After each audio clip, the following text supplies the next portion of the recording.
नहीं नहीं जना नहीं, तुम गड़बड़ बोला है। गड़बड़ बोला है, ऐसा नहीं बोलो, समझ गया। आज है सोर्सेस ऑफ हजार्ड्स। कहने का मतलब है खतरा का स्रोत क्या है, खतरा कहां से आता है। मैं बीच में हूं, मैं हजार्ड हूं।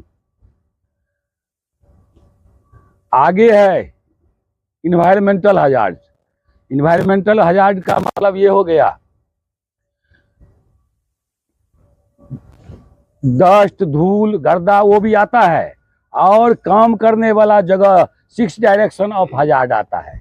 6 दिशा में क्या क्या खतरा होता है। नॉर्थ को ऊपर ही बोला जाता है नक्शा के मुताबिक, ड्राइंग के मुताबिक।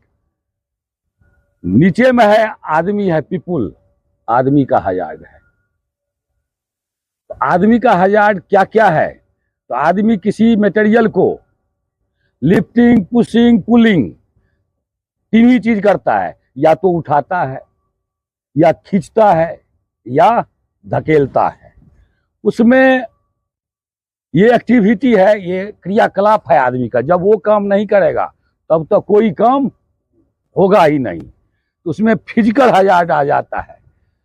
फिजिकल हजार्ड में फिजिकल इंजुरी में आ जाता है, हाथ पांव, हाथ में चोट लगना फिजिकल में आ जाता है, जो पूरा शरीर में कहीं भी नुकसान हो सकता है। ये आदमी का खतरा है। उसके बाद आ जाता है इन्वायरमेंटल में, आ जाता है 6 डायरेक्शन ऑफ हजार्ड। खतरों की 6 दिशा देखना, जहां काम कर रहा है वहां जगह आने जाने वाला ठीक है कि नहीं है, लाइफलाइन बंधा हुआ है कि नहीं है, सेफ्टी बेल्ट लगाने का जुगाड़ है कि नहीं है, प्लेटफॉर्म ओपनिंग तो नहीं है। तो ये सब हो जाता है 6 डायरेक्शन ऑफ हजार्ड। हमारे ऊपर कुछ मटेरियल तो गिरने वाला नहीं है, मटेरियल नीचे में तो आदमी पर गिरने वाला नहीं है। तो ये सब देखा जाता है। फिर लेफ्ट में हो गया मटेरियल। कौन मटेरियल यूज करते हैं, स्टील मटेरियल यूज करते हैं, कि वुडन मटेरियल यूज करते हैं, कि इलेक्ट्रिकल मटेरियल यूज करते हैं, कि केमिकल मटेरियल यूज करते हैं। उसका हजार्ड हो जाता है। आप लोग जैसे स्टील मटेरियल यूज करते हैं तो मटेरियल का भी खतरा आ जाता है। मटेरियल का खतरा ये हो गया स्टील मटेरियल में, जैसे कटिंग करेगा, बाइंडिंग करेगा, तो उसमें इलेक्ट्रिकल खतरा भी जुट गया, जो शॉक लगने का खतरा हो जाता है। उससे बचाने के लिए बड़ी अर्थिंग 2 लगा हुआ रहना चाहिए, केबल कटा फटा नहीं रहना चाहिए, उसका कनेक्शन ELCV RCCC से कनेक्ट होना चाहिए, इमरजेंसी स्विच पर काम करना चाहिए। काम करने वाला आदमी कंप्लीट रहना चाहिए, ट्रेन रहना चाहिए। अब मशीन का फिजिकल कंडीशन भी कंप्लीट रहना चाहिए। वो मशीन ठीक रहेगा, आदमी ठीक रहेगा, इलेक्ट्रिकल ठीक रहेगा, तो गड़बड़ी होगा, कुछ भी गड़बड़ी नहीं होगा। उसको बोला जाता है शून्य एक्सीडेंट। एक्सीडेंट कुछ नहीं हुआ, जैसे अभी तक तो नहीं हुआ है, आगे भी यही कोशिश करता हूं नहीं होना चाहिए। इसमें सबका कोशिश रहेगा तब होगा। ये हो गया मटेरियल का खतरा हो गया। उसके बाद हो गया फिर राइट साइड में इक्विपमेंट का खतरा हो गया।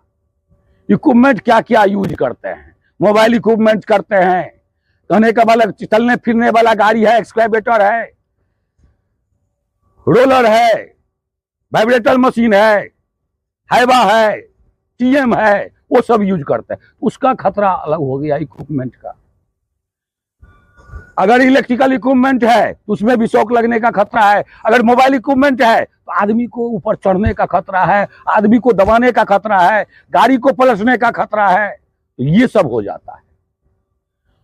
तो हो गया 4। क्या सब हुआ, सबसे पहले बताया आदमी का खतरा, उसके बाद बताया इन्वायरमेंटल हजार्ड, बताया 6 डायरेक्शन हजार्ड, काम करने वाला जगह का खतरा, उसके बाद बताया मटेरियल का खतरा, उसके बाद बताया लास्ट में इक्विपमेंट का खतरा। उसको खतरा के हिसाब से फिर डिवाइड कर दिया गया है। डिवाइड कर दिया गया है तो मैकेनिकल हजार्ड अलग हो गया, मैकेनिकल हजार्ड में मशीन सब हो गया, इलेक्ट्रिकल हजार्ड में हो गया इलेक्ट्रिकल जो भी इक्विपमेंट है वो हो गया, बायोलॉजिकल हजार्ड हो गया। जैसे बायोलॉजिकल हजार्ड बोला जाता है बैक्टीरिया, वायरस, कहीं भी पानी जमा हुआ है उसमें कीड़ा कृमि सब फैल सकता है। इन्वायरमेंटल हजार्ड फिर हो गया, उसमें डस्ट धूल धुआं इधर उधर जो आ रहा है, वो जैसे पानी छिड़काव करता हूं डस्ट उड़ने से बचने के लिए। लेकिन हजार्ड से बचेगा कौन? इतना जो मैं बताया किसके लिए बताया? हाँ, तो बचना है आप लोगों को, उसको सही तरीका से काम करना है। आज का टॉपिक है हजार्ड आइडेंटिफिकेशन। खतरा को पहचानने का तरीका क्या है? सबसे पहले ये जानना जरूरी है जो खतरा क्या है। खतरा हजार्ड किसे कहते हैं? जो हमारे शरीर को नुकसान करे, ऐसा काम करने से जिससे हमारा शरीर नुकसान हो जाए, वही हजार्ड और खतरा हो गया। Hazard is the potential to cause harm, like electrical can cause, shock लगना, फायर से आग जलने का खतरा हो गया, डस्ट हो गया, हजार्ड हो गया। आदमी हाइट में करेगा, सेफ्टी बेल्ट नहीं पहनेगा तो गिरने का खतरा हो गया, वो भी हजार्ड हो गया। हाइट में कम करेगा, हैंडलिंग नहीं लगाएगा तो भी गिरने का खतरा है कि नहीं है, वो भी हजार्ड हो गया। आदमी ऊपर में काम करेगा, ऊपर करने में क्या होगा, लूज मटेरियल छोड़ देगा तो लूज मटेरियल आदमी पर गिर जाएगा, वो भी इसमें भी आदमी नुकसान हो जाएगा। जिससे आदमी का नुकसान हो, हजार्ड खतरा हो। अब ये खतरा कहां से आता है? किसी भी काम को करने के लिए जीएसए के आधार पर जो उस काम को 4 स्टेपों से गुजरना पड़ता है। सबसे पहले आदमी की जरूरत होती है। आदमी का काम है किसी मटेरियल को पकड़ने में, खींचने में, उठाने में फिसल कर गिर जा सकता है। तो कर गिर जाएगा तो ये आदमी का खतरा हो गया। तो आदमी सही तरीका से सेफ्टी बेल्ट लगाएगा, हैंडलिंग सही तरीका से लगाएगा तो आदमी का खतरा हो। उसको खींचना करना है तो मटेरियल का हजार्ड हो जाता है। क्या करेगा? मटेरियल सही तरीका से 10% होगा तो वो काम करेगा। इसके अलावा हो गया पीपीई आइटम करेगा तो मटेरियल का खतरा भी दूर हो गया। तीसरा में इक्विपमेंट का खतरा। अब काम जो आदमी करेगा तो कोई इक्विपमेंट से करेगा। कौन इक्विपमेंट है? पावर टूल्स हो गया, बार बेंडिंग मशीन, कटिंग मशीन हो गया, प्लाई कटिंग मशीन हो गया, ग्राइंडिंग मशीन हो गया, तो उसका खतरा हो गया। खतरा से फिजिकल इंजुरी हो जाता है, आई इंजुरी हो जाता है, बर्न इंजुरी हो जाता है और इलेक्ट्रिकल शॉक लगने का खतरा होता है। तो जो भी पावर टूल चलाएगा वो 10% होना चाहिए, जिसको चलाने आता है वही चलाएगा, सबसे पहली बात है। दूसरा बात वो है पीपीई का इस्तेमाल सही तरीका से करेगा। तीसरा बात वो हो गया इलेक्ट्रिकल शॉक से बचने के लिए उसका कनेक्शन ईएलसीबी आरसीसीबी से के थ्रू होना जरूरी है। बार बेंडिंग मशीन है, डबल बॉडी अर्थिंग लगा हुआ रहना चाहिए, तो इलेक्ट्रिकल खतरा भी दूर हो जाएगा। लास्ट में आ जाता है इन्वायरमेंटल हजार्ड में आ जाता है काम करने वाला जगह कैसा है, शोरगुल आता है, वाइब्रेशन आता है, अधिक आवाज आता है, डस्ट आता है, और इसके बाद आ जाता है 6 डायरेक्शन और हजार्ड। आदमी जो काम करेगा, जहां काम करेगा वो 6 दिशा का खतरा आ जाता है, तो 6 दिशा जगह का खतरा हो जाता है। अगर आदमी 0 लेवल पर काम करेगा, ऐसे में काम करेगा, ये हो गया 0 लेवल। तो slip trip fall of person, आदमी को फिसल कर गिरने का खतरा रहेगा, तो उससे बचने के लिए क्या करेगा? हाउस कीपिंग कर देगा तो वो खतरा दूर हो गया। अगर माइनस लेवल होगा, गड्ढा में गिरने का खतरा होगा, तो उससे बचाने के लिए क्या किया जाएगा? बैरिकेशन कर देगा और आने जाने वाला रास्ता से सीढ़ी से जाएगा, तो वो भी खतरा माइनस लेवल भी कंप्लीट हो गया। उसके बाद हो जाता है plus level, working at height का खतरा हो गया। वर्किंग एट हाइट का खतरा से क्या होगा? आदमी को गिरने का खतरा होगा। गिरने से बचाने के लिए क्या क्या किया जाता है? तो पीपीई सुरक्षा उपकरण का उपयोग करेगा, पहला बात। दूसरा बात उस वहां पर प्लेटफॉर्म सही रखेगा, सेफ्टी बेल्ट लगाने का सही रिजिड स्ट्रक्चर में लगाएगा जहां से टूट फूट ना हो। Handling top rail mid rail लगा देगा, क्या होगा? आदमी को गिरने से बच जाएगा। उसका सीढ़ी सही तरीका से दे देगा, सीढ़ी को बांध देगा, तो आदमी को गिरने से बचने के लिए वो भी खतरा दूर हो गया। अब हो गया हाइट में और एक खतरा आता है आदमी के ऊपर मटेरियल गिरने का खतरा। ऊपर में क्या करेगा? लूज मटेरियल नहीं रखेगा। ये खतरा फिर 6-7 भागों में बांटा गया है। मैकेनिकल खतरा, जो अभी मैकेनिकल इक्विपमेंट चलाएगा उसमें क्या है? टूल्स औजार सही रहना चाहिए, उसका गार्ड लगा हुआ रहना चाहिए, चाहे गार्ड इसमें ग्राइंडिंग मशीन हो या प्लाई कटिंग मशीन हो, गार्ड लगा हुआ रहना चाहिए। उसके बाद हो गया इलेक्ट्रिकल खतरा। इलेक्ट्रिकल खतरा में क्या होता है?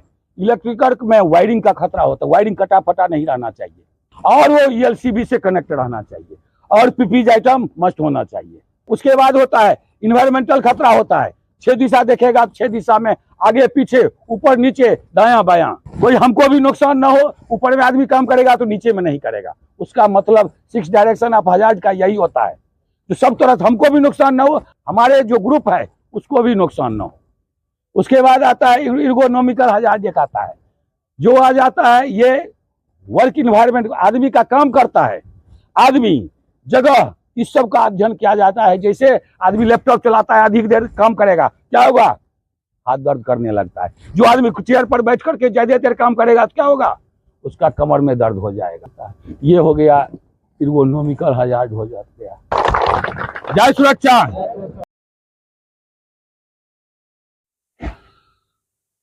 आज का टॉपिक है what is the main components of hazard control. खतरा को नियंत्रित करने का, अपने बस में करने का क्या तरीका हो सकता है?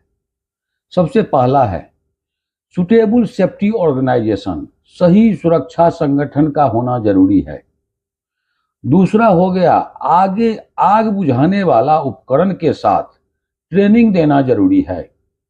Fire department with man equipments training and drilling.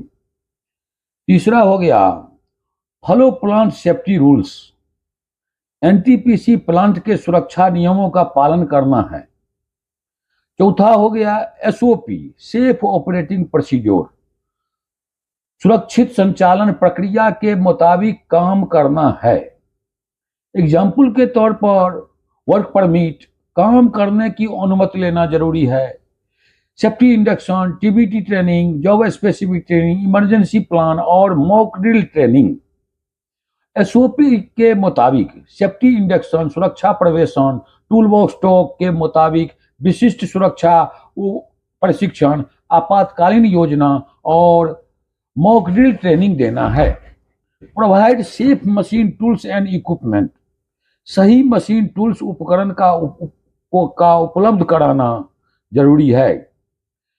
Lotte system provided for hazardous activity like electrical, lock और टैग आउट सिस्टम जैसे यहां मेन इलेक्ट्रिकल पैनल में लगाया जाता है। All checklist follow like fire fighting equipments, electrical power tools, mobile equipments, excavation and working at height.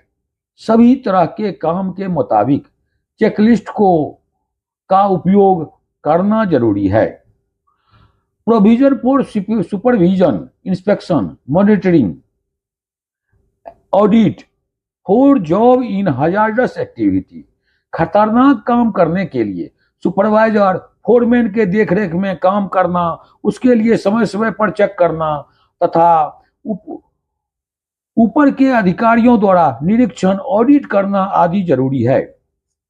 Last में हो गया management meeting, motivational programme like mass meeting, safety competition and prize distribution. सभी नियमों को पूरा करने के लिए मैनेजमेंट मीटिंग, मास मीटिंग तथा सेफ्टी कंपटीशन, सुरक्षा प्रतियोगिता के साथ प्राइज देना जरूरी है।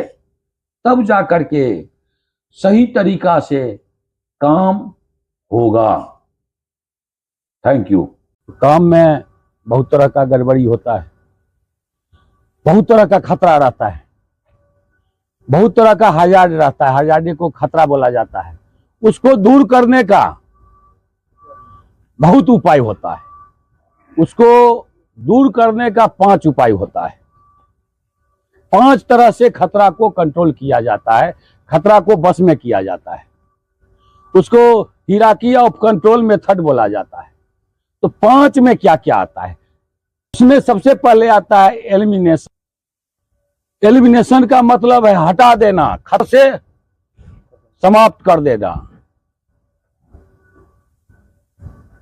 एलिमिनेट द हजार्ड, खतरा को एकदम हटा देना है, फुल्ली ऑटोमेटिक 100%। वो 100% इफेक्टिव बोला जाता है। 100% है, आदमी को नुकसान नहीं होगा, उसका गारंटी है। जैसे log out tag out system होता है। इलेक्ट्रिकल इक्विपमेंट में गड़बड़ी होने पर उसका मेन पैनल से ही पावर स्विच ऑफ कर देगा।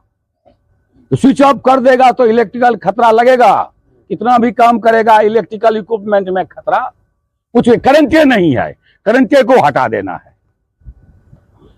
जैसे और दूसरा एग्जांपल है, इस रास्ता में पानी था, गड्ढा था, उसको क्या किया, रोड को ही क्लोज कर दिया। न उस रोड से आदमी जाएगा, न खतरा होगा, न नुकसान होगा। जिस इक्विपमेंट में गड़बड़ी है तो उसको जड़े से इक्विपमेंट को बदल देना। ग्राइंडिंग मशीन में गड़बड़ी है, चलिए ग्राइंडिंग मशीन को हटाइए, दूसरा ग्राइंडिंग मशीन नया ले आइए, तो वो हो गया 100%, उसमें नुकसान नहीं है। उसके बाद दूसरा आ जाता है सब्स्टिट्यूशन, बदले में ठीक करना। आज हम नहीं आए, हमारे बदले में दूसरा सेफ्टी आकर के यहां टीबीटी करा देगा।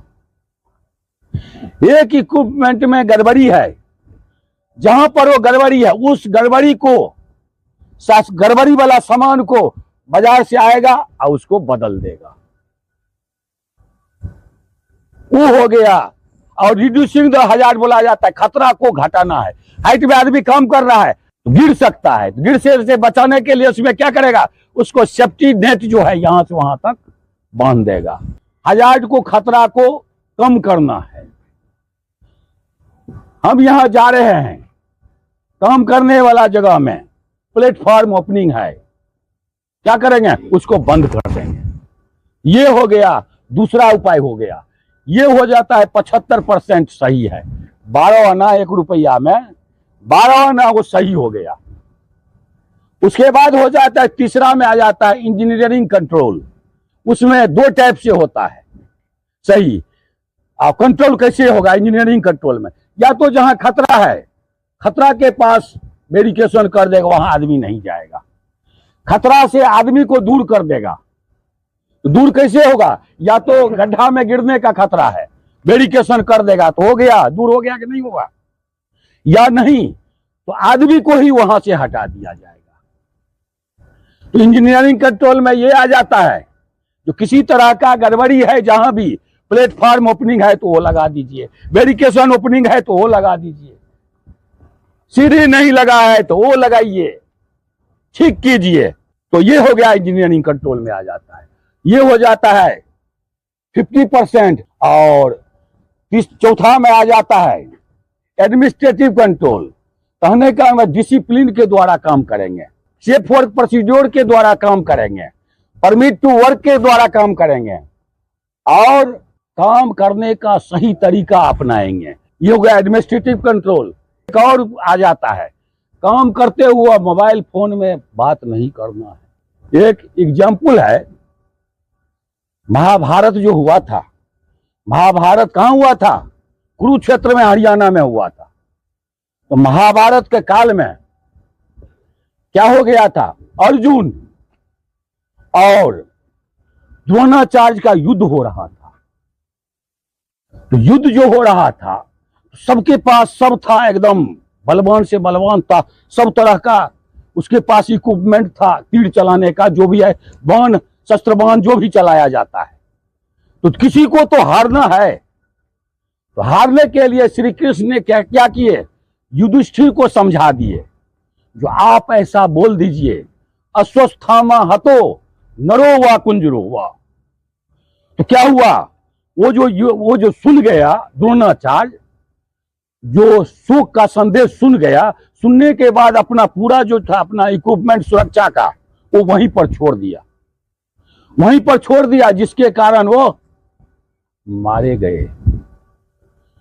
तो मोबाइल का यूज जो होता है, उसमें एक मेंटली कारण क्या हो जाता है, कहीं भी हम लोग बात करते हैं उसमें 2 ही चीज आएगा, या तो सुख आएगा, हंसी वाला बात आएगा, कोई लवर से बात करेगा तो खुश हो जाएंगे, या दुख होगा, लभरे के पास अगर गड़बड़ी रहेगा तो दुख सुन क्या होगा, उसको अटैक कर जाएगा, जो जैसे ये बात करता है कभी कभी, तो क्या होगा, वो शोक हो जाएगा। या परिवार से बात करेगा, परिवार बोल देगा हमको ये बहुत बड़ा तकलीफ है, ये हमारा प्रॉब्लम है, क्या होगा, वो दुखी हो जाएगा।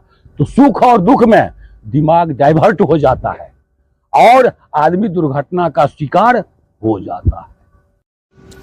खतरा को कंट्रोल करने का सबसे लास्ट 5वां तरीका यह है कि पीपीईज निजी सुरक्षा उपकरण को सही तरीका से पहनकर काम करना है। आज का टॉपिक है एक्सीडेंट प्रिवेंशन प्लान, सुरक्षा निवारण योजना। सुरक्षा निवारण योजना जो है वो क्या है, थोड़ा हटा के रहिए। हाँ, क्या है? तो हम लोगों को एक्सीडेंट, दुर्घटना होने से पहले एक ऐसा योजना तैयार करेंगे, एक ऐसा नियम बनाएंगे जिसके द्वारा काम में होने वाले, काम के वक्त होने वाले जो भी खतरा होगा उस खतरा को जड़ से ही समाप्त करके हटा देंगे। तो जहां काम करेंगे वहां खतरा को हटा देंगे तो एक्सीडेंट होगा नहीं होगा। उसी को एक्सीडेंट प्रिवेंशन प्लान बोला जाता है और सुरक्षा निवारण योजना बोला जाता है। इसमें इस काम को पूरा करने के लिए बोल तो दिए जो हाँ कर देंगे, बोल तो दिए, आदमी तो मुंह से बोल देता है ये काम अभी मैं कर दूंगा, लेकिन पूरा होता है नहीं होता है। इसी के आधार पर मैं एक उदाहरण देना चाहता हूं। एक बाबा, किसी का बाबा, वो बोला छोटा नाती को, नाती तो आजकल में होता है थोड़ा अधिक बुद्धिमान होता है, जब तक बच्चा रहता है वो बच्चा रहता है, लेकिन बोलता तो है बच्चा से बहुत बड़ा बड़ा बात बोलता है।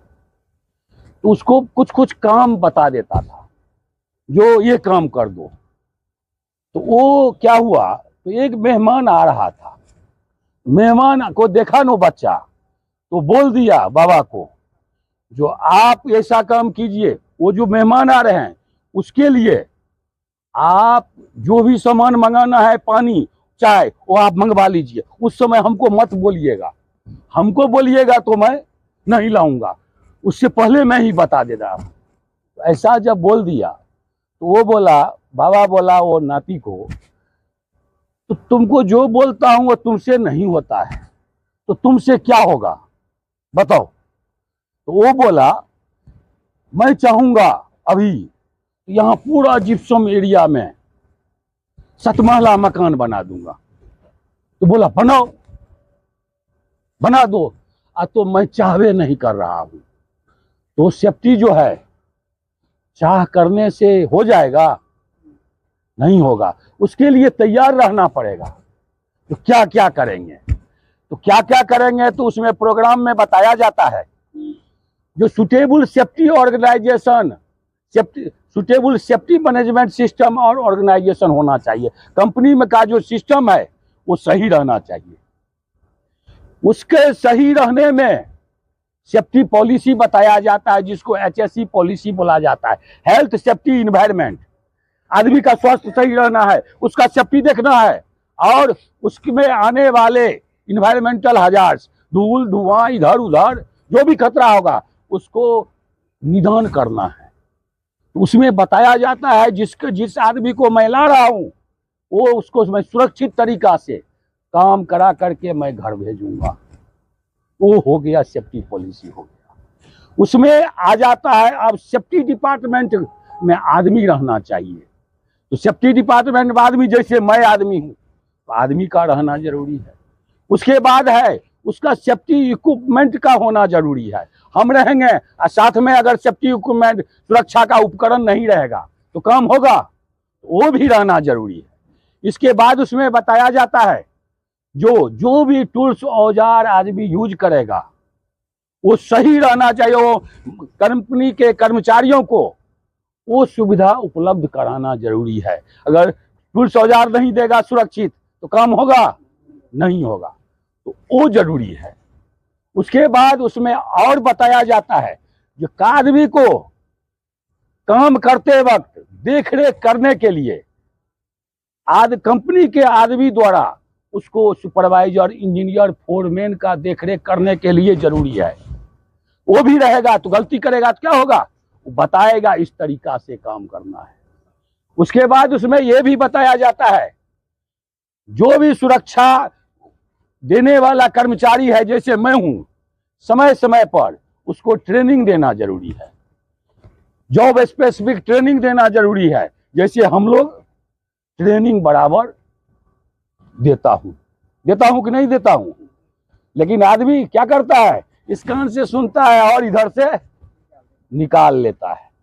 तो इसमें इन्वॉल्व होना है, प्रत्येक आदमी का अपना अपना दायित्व बनता है। मैं जिस काम में काम कर रहा हूं वो सुरक्षित तरीका से करूंगा, और उसमें यह भी बताया जाता है जो भी कंपनी का सेफ्टी रूल है उसको फॉलो करना है, फैक्ट्री एक्ट का जो भी रूल है वो फॉलो करना है, एनटीपीसी का रूल है तो वो फॉलो करना है, और सेफ्टी के मुताबिक सेफ्टी का और जो इक्विपमेंट आता है, जैसे फायर फाइटिंग इक्विपमेंट आता है, आग बुझाने वाला उपकरण, वो सब भी चाहिए। और लास्ट में बताया जाता है सेफ वर्क प्रोसीड्योर, कार्य करने का सही तरीका अपना कर काम करेगा तो एक्सीडेंट नहीं होगा। तो यही प्लान हो गया एक्सीडेंट प्रिवेंशन प्लान। एक्सीडेंट होने से पहले हम लोग क्या क्या करेंगे, तो हम जैसे साइड में जा रहे हैं, साइड में जो मटेरियल मिलेगा उसको हटा देंगे रास्ता से। सीढ़ी नहीं होगा तो सीढ़ी लगा देंगे, सीढ़ी को बांध देंगे। सीढ़ी को बांधने के बाद वहां पर प्लेटफॉर्म बनाएंगे। अब प्लेटफॉर्म बनाने के साथ साथ हैंडलिंग भी लगा देंगे। जितना प्लेटफॉर्म आगे बढ़ेगा उतना हैंडलिंग आगे बढ़ेगा। तो क्या होगा, सेफ्टी बेल्ट लगाने का भी सिस्टम हो गया, बैठने का भी सिस्टम हो गया प्लेटफॉर्म पर। तो इस तरीका से अगर काम करेंगे, लूज मटेरियल नहीं रखेंगे, तो आदमी जितना देर आगे बढ़ेगा काम करेगा उतना देर वो क्या होगा, सुरक्षित होते हुए स्टेप बाय स्टेप बढ़ते जाएगा, हो जाएगा। तो सुरक्षित तरीका से काम करने के लिए ये सब अपनाया जाता है और इसी तरीका से काम होगा। ठीक है, थैंक यू। जय सुरक्षा। हेनरिच ने बताया और लिख दिया, दुर्घटना होती नहीं है, दुर्घटना की जाती है। कहना था तो दुर्घटना कुछ होता है, एक्सीडेंट होता है तो आदमी करता है, कहता है ये भगवान कर दिए, हमारा ऐसा समय था। लेकिन वो क्या बोलते हैं, ऐसा बात नहीं है। दुर्घटना जानबूझकर किया जाता है, आदमी के गलती के कारण होता है। तो दुर्घटना का 4-5 कारण होता है। सबसे पहला कारण हो गया अनसेफ एक्ट, असुरक्षित आदमी, असुरक्षित कार्य। It is a human error, आदमी का आदत खराब है। It is breaking of safety rule and regulation, जो सेफ्टी रूल और रेगुलेशन को फॉलो नहीं करता है उसका गलती होता है। तो आदमी का गलती हुआ ना, हाइट में जा चढ़ेगा, सेफ्टी बेल्ट नहीं लगाएगा, आदमी का गड़बड़ी हो गया। काम करने के बाद मोबाइल का उपयोग करेगा, वो हो गया आदमी का गड़बड़ी हो गया। तो इतना हो जाता है आदमी का गड़बड़ी। इसके बाद हो जाता है जिसको काम नहीं करने आता है, हमको जो काम नहीं करने आता है वो काम कर बैठते हैं, जानकारी का अभाव। क्या होगा, एक्सीडेंट होगा कि नहीं होगा, उसके लिए भी एक्सीडेंट होता है। और दूसरा हो जाता है अनसेफ कंडीशन, असुरक्षित जगह, साइड का काम करने वाला जगह असुरक्षित है, ठीक नहीं है। उस ठीक नहीं होने में क्या क्या कारण आता है, सबसे पहला आता है हाउसकीपिंग नहीं किया गया, काम करने वाला जगह पर सीढ़ी नहीं लगाया गया, सीढ़ी लगाया गया तो उसको क्या हुआ, बांधा नहीं गया ठीक से, वर्किंग प्लेटफॉर्म ओपनिंग छोड़ दिया, वर्किंग प्लेटफॉर्म में हैंडलिंग नहीं लगाया, लाइफलाइन नहीं लगाया, ये सब हो गया अनसेफ कंडीशन। पावर टूल्स जो भी यूज कर रहा है उसका केबल पावर केबल इधर उधर छोड़ दिया रास्ता पर, क्या होगा, उससे करंट लगेगा कि नहीं लगेगा, फिसल कर गिरेगा कि नहीं गिरेगा, तो वो सब हो जाता है। तो ये अनसेफ कंडीशन में हो गया। और आ जाता है इसके बाद और कुछ कारण है। तो क्या क्या कारण है, तो आदमी ठेका में काम ले लेगा, ये काम मैं 12 घंटा में कर दूंगा, और ठेका में 12 घंटा में काम ले लेगा, उसको चाहेगा मैं जितना मिनिमम समय हो जितना जल्दी हुआ उसको जल्दीबाजी में करके चला जाऊंगा, तो उसके कारण एक्सीडेंट होता है। इसके बाद हो जाता है लंच से पहले। लंच से पहले ये काम जो मैं कर रहा हूं फटाफट फटाफट मार दूंगा, मार करके निकल जाऊंगा, उसके कारण होता है। और लास्ट में होता है छुट्टी के कारण। जब होने वाला होता है तो भी वहां मन में आ जाता है, दिन भर आराम किया, दिन भर स्लो काम किया, लेकिन किसी को टारगेट मिल जाता है तो टारगेट क्या होता है पूरा करने के लिए छुट्टी के समय में फटाफट मारता है, तो उसमें भी एक्सीडेंट होता है। और लास्ट में ये हो जाता है दिमाग डिस्टर्ब। किसी के घर पर कुछ प्रॉब्लम है और प्रॉब्लम दिमाग में रखता है, तो दिमाग में रखने से दिमाग ऑफ हो जाता है, बुद्धि का क्या होता है हास हो जाता है, सोचन शक्ति समाप्त हो जाता है, नशा कर लेता है, उससे भी सोचन शक्ति समाप्त होता है, उस सब से भी एक्सीडेंट होता है। तो ये सब कारण है एक्सीडेंट का। अब हो जाता है क्या, एक्सीडेंट कितने तरह का होता है। तो एक्सीडेंट हो जाता है सबसे पहले फर्स्ट एड, प्राथमिक उपचार। जो देखते हैं किसी को खरोंच लग जाता है हल्का फल्का, तो उसको क्या करते हैं बैंडेज करके उसको ठीक कर देते हैं, लेकिन वो आदमी ड्यूटी करते रहता है, उसका किसी तरह का एब्सेंट नहीं होता है, वो हो गया। दूसरा होता है LTA, लॉस्ट टाइम एक्सीडेंट। ये हो गया दुर्घटना, हानि समय में दुर्घटना।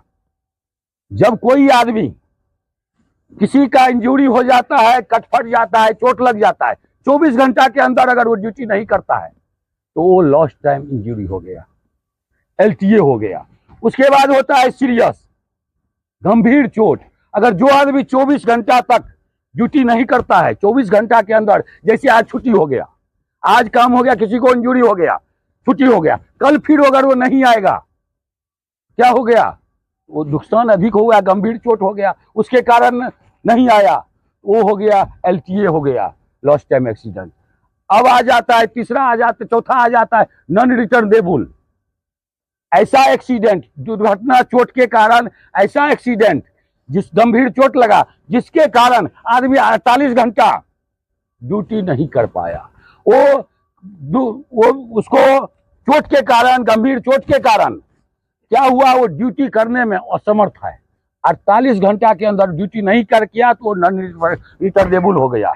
अब हो गया पांचवा, फिर आता है रिपोर्टेबल, नॉन रिपोर्टेबल, रिटर्नेबल, क्या बोलता है रिपोर्टेबल, जो फैक्ट्री इंस्पेक्टर को रिपोर्ट करना पड़ता है। अगर जो आदमी इंजरी के कारण, चोट लगने के कारण वो 48 घंटा भी नहीं आता है तो वो हो गया रिपोर्टेबल हो जाता है, उसका बहुत कार्रवाई इधर उधर कर जाता है, और लास्ट में आ जाता है बस समाप्त, लास्ट में आदमी समाप्त हो जाता है। तो यहाँ आया है सब समाप्त होने के लिए आया है कि वापस जाने के लिए, सब सही काम करने के लिए, घर परिवार है सब उसके लिए आया है। तो एक्सीडेंट से रोकने के लिए क्या क्या किया जाएगा, रोकने के लिए सुरक्षा उपकरण का जो भी यूज होगा वो करेगा, अपना गड़बड़ी पहले दूर करेगा, मोबाइल पर बात नहीं करेगा, काम में जो बताया जाता है तुरंत हैंडलिंग बनाना है वो नहीं बनाता है, वो तुरंत बनाए। जैसे इस आदमी को, सबको, अभिषेक कुमार को उधर 1 मीटर हैंडलिंग छूट गया है, उसको मैं बोला बनाने के लिए, कितना बार बोल देता हूं, नहीं बनाता है। इसके बाद और क्या क्या गड़बड़ी करता है, इस ग्रुप का एक आध दो आदमी और गड़बड़ी कर रहा है। गड़बड़ी का ये सब कारण है, मोबाइल भी कारण है। आज से जिसका मोबाइल पकड़ा जाएगा उसको सीधे मोबाइल ले लिया जाएगा और गेट पास ले लिया जाएगा, उसमें किसी तरह का पैरवी, सोर्स पर भी कुछ नहीं चलेगा।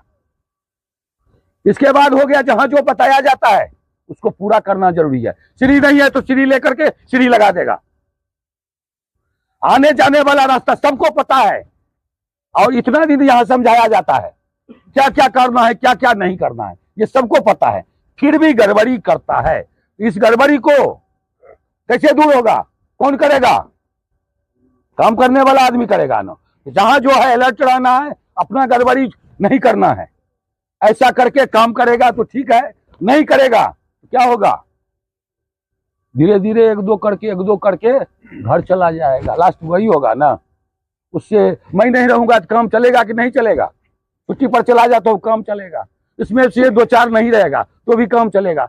तो हमें मेरा यही कहना है, जो गड़बड़ी नहीं करना है, अब बार बार समझाया जाए तो आज से उसको माफ नहीं किया जाएगा। ठीक है, थैंक यू।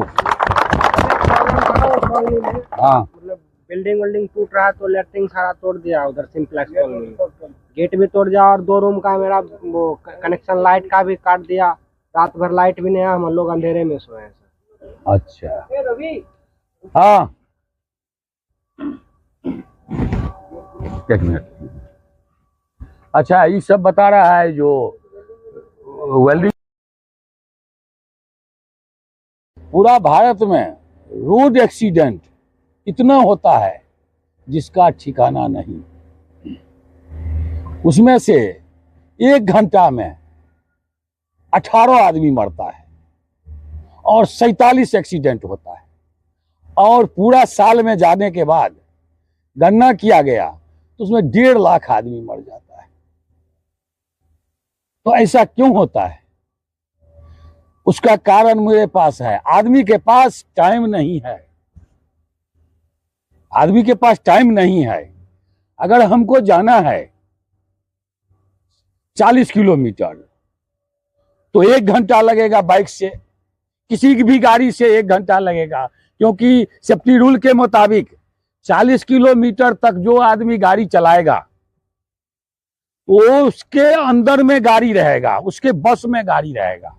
अगर बाइक जो चला रहा है 40 से स्पीड करेगा तो गाड़ी के बस में आदमी चला जाएगा। कहीं टर्निंग आएगा, कभी ब्रेकर आएगा, कभी रेड लाइट सब आएगा, तो वहां कंट्रोल नहीं कर पाएगा। इसलिए 40 के अंदर चलाना जरूरी है। और आदमी कहाँ 40 का अंदर चलाना है, आदमी के पास टाइम नहीं है। अगर हमको 40 मिनट में जहाँ 1 घंटा में पहुंचना है तो मैं 40 किलोमीटर, तो मैं क्या करूंगा और 5 मिनट लेट करके चलूंगा। आज लेट करके मेकअप कैसे करूंगा? उसको एक्सीलेटर द्वारा मेकअप करेंगे। एक्सीलेटर देंगे तो क्या होगा, गाड़ी भागेगा, जल्दी पहुंच जाएगा, और उसी में मौका लग जाएगा तो बस समाप्त हो जाता है। तो ऐसा समाप्त होना, आदमी को सब मरेगा, जितना जीव जंतु है ना सब मरेगा, लेकिन सबका टाइम होता है। टाइम पर कोई चीज होता है तो ठीक रहता है, और टाइम से कुटाइम जब ये हो गया तो अकाल मृत्यु में आ जाता है। उसका फिर घर परिवार 50 तरह का प्रॉब्लम होता है। जिसके पास पिताजी नहीं है उसको न पता होगा जो पिताजी क्या होता है। जिसके पास माँ नहीं है वो सोचेगा जो माँ क्या होता है। और रोड एक्सीडेंट में क्या होता है, जो भी गाड़ी चलाता है आदमी बोलता है क्या एक्सीडेंट करने वाला, उसके कारण से मेरा एक्सीडेंट हो गया। अपना दोष कभी नहीं, फिर भी मानता नहीं है।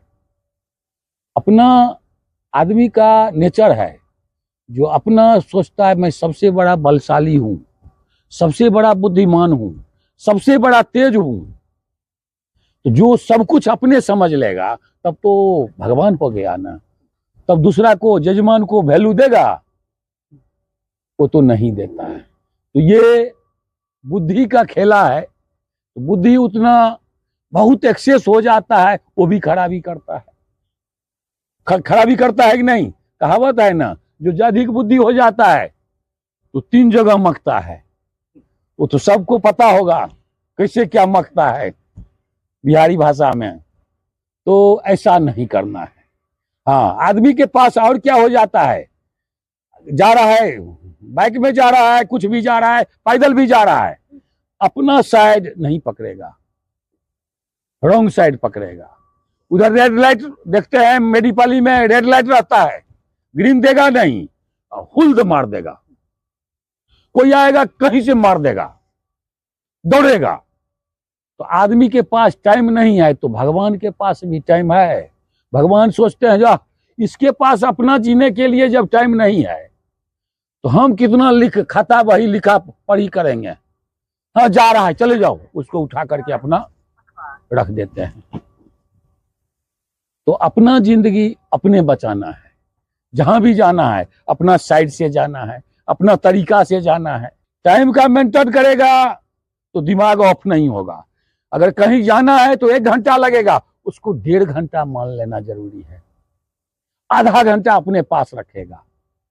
कहीं क्रॉसिंग आ गया, कहीं कुछ प्रॉब्लम हुआ तो अपना पास टाइम रहेगा, थोड़ा लेट भी होगा तो वो मेकअप कर देगा। यहाँ का एक स्टाफ एक साल पहले कलकत्ता जा रहा था। कलकत्ता जा रहा था तो यहाँ से बंगाल का डायरेक्ट गाड़ी नहीं है, तो यहाँ से नागपुर गया, और नागपुर के बाद 1 घंटा के बाद फिर दूसरा गाड़ी शादी करने जा रहा था। बेचारा को बहुत तकलीफ हुआ। तो शादी करने वाला बात तो और है, कहीं रुकेगा नहीं, ब्रेक मारेगा नहीं, सोचेगा वहीं एक बार पहुंचना है। तैयारी में था, अकेले भाई था, तो यहां से ट्रेन का टिकट कटा लिया। तो वहां कटाया, मैं बोला तो 1 घंटा का अंतर है। नहीं, मैं कितना बार गया हूं, ये आप 10 मिनट पहले ही पहुंचा देता है। हम बोले वो नहीं पहुंचा, उसका तो 2 घंटा भी लेट हो जाता है। तो ऐसा हुआ, ये गाड़ी पर से उतरा नागपुर में, वो 15 मिनट पहले चला गया। तब उधर से फोन किया जो ऐसा ऐसा बात है। तो अपना पास समय रहना जरूरी है। गुड मॉर्निंग भाइयों, आज का टॉपिक है एक्सीडेंट इन्वेस्टिगेशन। दुर्घटना की जांच पड़ताल क्या होता है? एक्सीडेंट इन्वेस्टिगेशन क्या है? Accident investigation means find out the real facts and avoid the future accident. दुर्घटना की जांच का अर्थ होता है दुर्घटना के कारणों का पता लगाना और आगे भविष्य में होने वाली दुर्घटनाओं को रोकना है, और उस दुर्घटना से कैसे बचना है, ये सभी इस रिपोर्ट में बताया जाता है। अब दुर्घटना की जांच और उद्देश्य का क्या कारण होता है?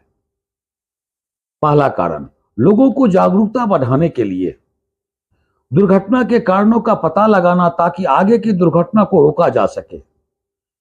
सुधारात्मक कार्रवाइयों की पहचान के लिए आदमी का स्वास्थ्य और सुरक्षा का ध्यान रखते हुए गलती को कम करने के लिए कानूनी कारणों से भी दुर्घटना की जानकारी एकत्र करके कंपनी के हाई अथॉरिटी को भी रिपोर्ट करके भेजा जाता है। अब हम लोगों को यह जानना जरूरी है कि दुर्घटना की जांच पड़ताल से क्या लाभ होता है। सबसे पहला लाभ, वर्क इन्वायरमेंट में अच्छा हो जाता है। आगे होने वाले घटना भी रुक जाता है।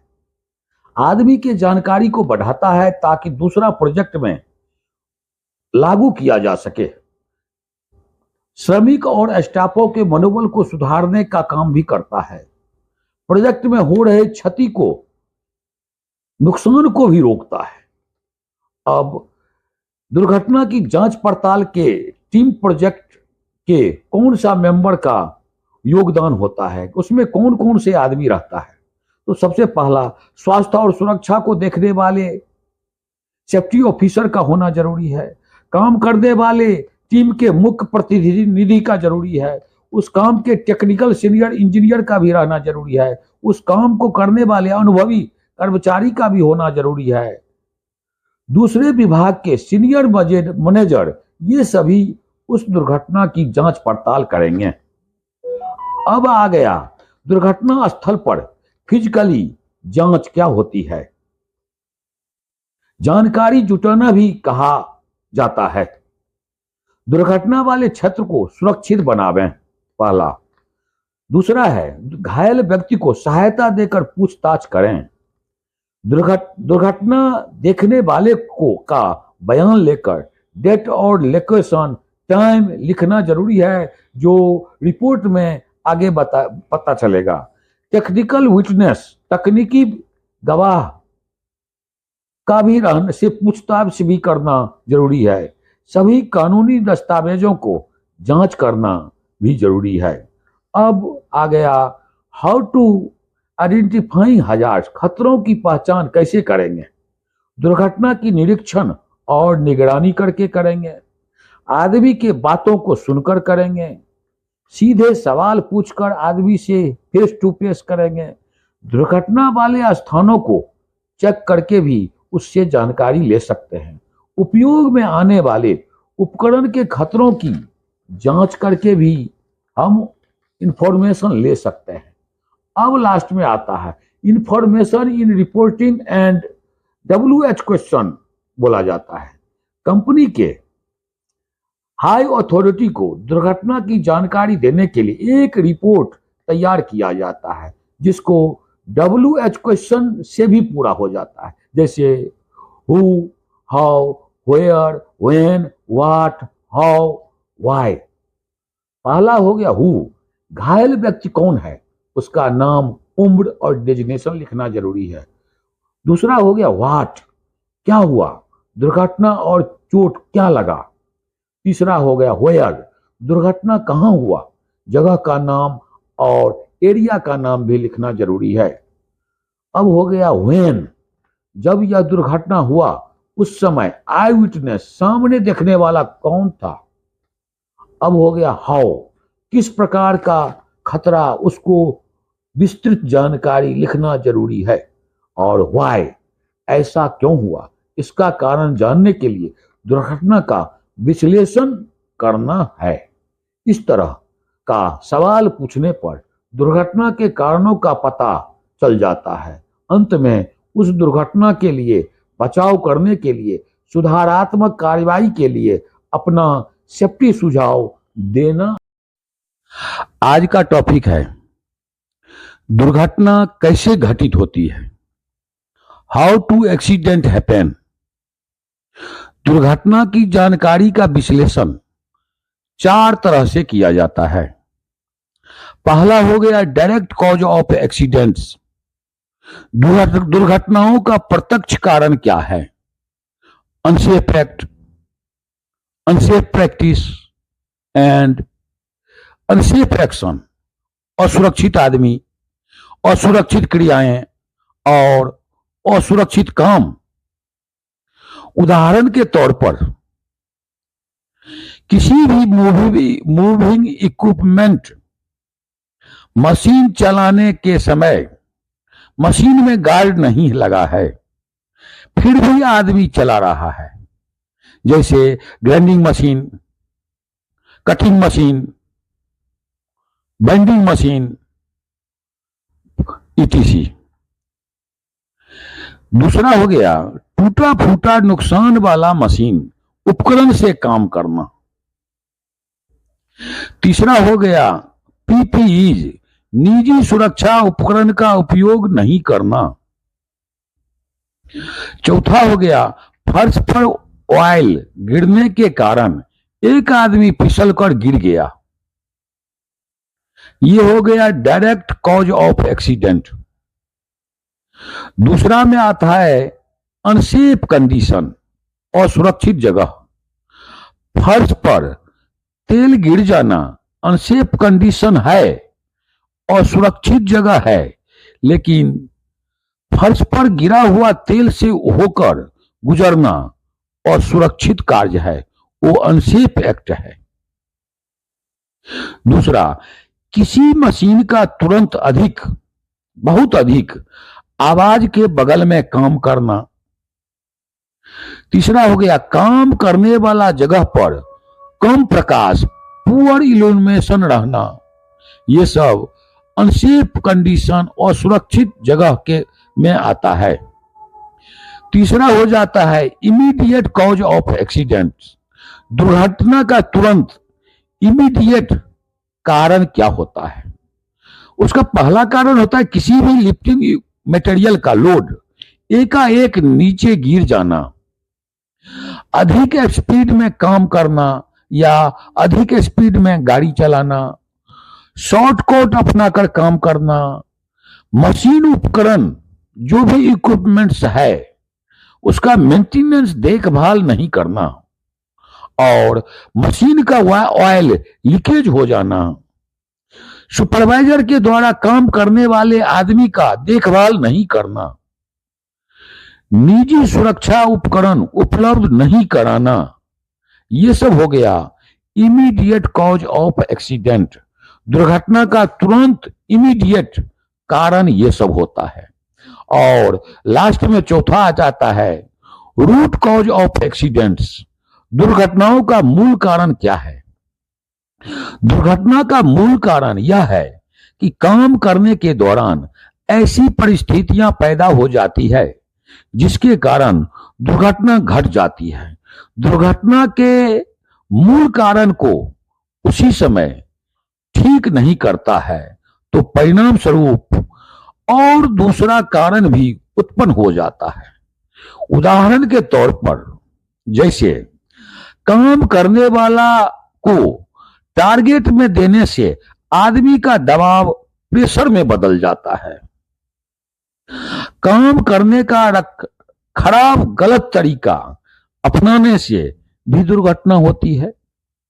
दुर्घटना के कारणों का पता लगाने पर यह जानकारी मिलती है कि दुर्घटना एक ही गड़बड़ी के कारण से घटती है। इसलिए दुर्घटना के कारणों का पता लगाकर दुर्घटना से बचाव करने का तरीका अपनाकर उसी समय उस पॉइंट को क्लोज कर दे। उदाहरण के तौर पर यदि फर्श पर तेल गिर गया तो उसी समय सफाई कर दें। यदि मशीन में गार्ड नहीं है तो उसी समय गार्ड को लगा दें। यदि दुर्घटनाओं के कारणों पर कार्रवाई की जाती है तो उस स्थान पर उसी तरह का घटना दोबारा होने से रोका जा सकता है। ठीक है, थैंक यू।